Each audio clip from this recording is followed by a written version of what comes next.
Assalamualaikum warahmatullahi wabarakatuh. Nama saya Muhammad Dafanif dari kelas 11 IPA 7. Di sini saya akan menerangkan tentang dampak pendudukan Jepang dalam berbagai aspek kehidupan bangsa Indonesia.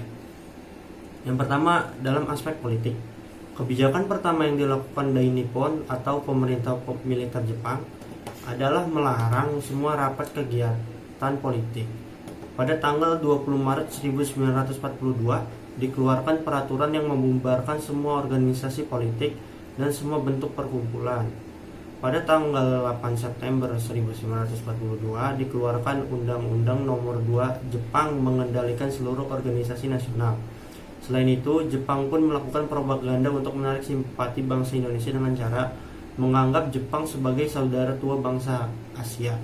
Melancarkan semboyan 3A, Jepang Pemimpin, Jepang Cahaya, dan Jepang Pelindung Asia. Yang ketiga, melancarkan simpati lewat pendidikan berbentuk beasiswa pelajar. Yang keempat, menarik simpati umat Islam untuk pergi haji.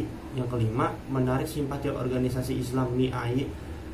Yang keenam, melancarkan politik dumping. Yang ketujuh, mengajak untuk bergabung tokoh-tokoh perjuangan nasional seperti Insinyur Soekarno, Dr. Andes Muhammad Hatta, serta Sultan Syahrir, dengan cara membebaskan tokoh tersebut dari penahanan Belanda.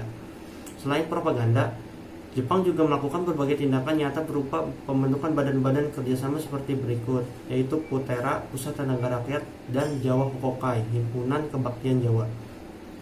Selanjutnya, dalam aspek ekonomi. Pada pendudukan Jepang, kegiatan ekonomi diarahkan untuk kepentingan perang. Jepang berusaha menguasai sumber bahan mentah untuk industri Jepang. Sebagian hasil panen harus diserahkan kepada pemerintah.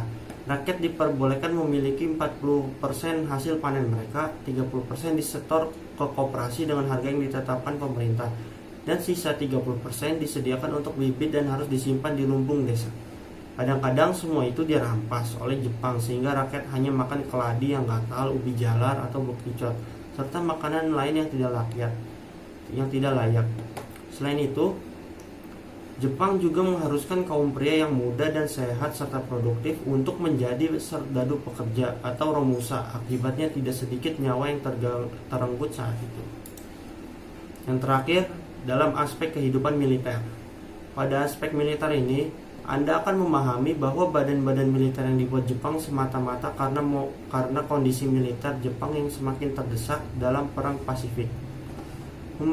Memasuki tahun kedua pendudukannya, tahun 1943, Jepang semakin intensif mendidik dan melatih pemuda-pemuda Indonesia di bidang militer. Hal ini disebabkan karena situasi di medan pertempuran Asia Pasifik semakin menyulitkan Jepang.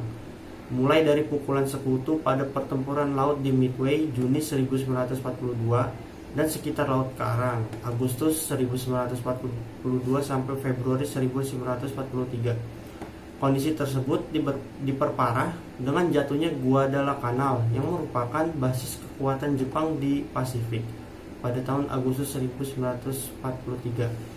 Situasi di atas membuat Jepang melakukan konsolidasi kekuatan dengan menghimpun kekuatan dari kalangan pemuda dan pelajar Indonesia sebagai tenaga potensial yang akan diikutsertakan dalam menghadapi pertempuran sekutu. Sekian penjelasan mengenai dampak pendudukan Jepang dalam berbagai aspek kehidupan bangsa Indonesia. Sekian dari saya. Mohon maaf bila ada salah kata. Wabillahi taufiq wal hidayah. Wassalamualaikum warahmatullahi wabarakatuh.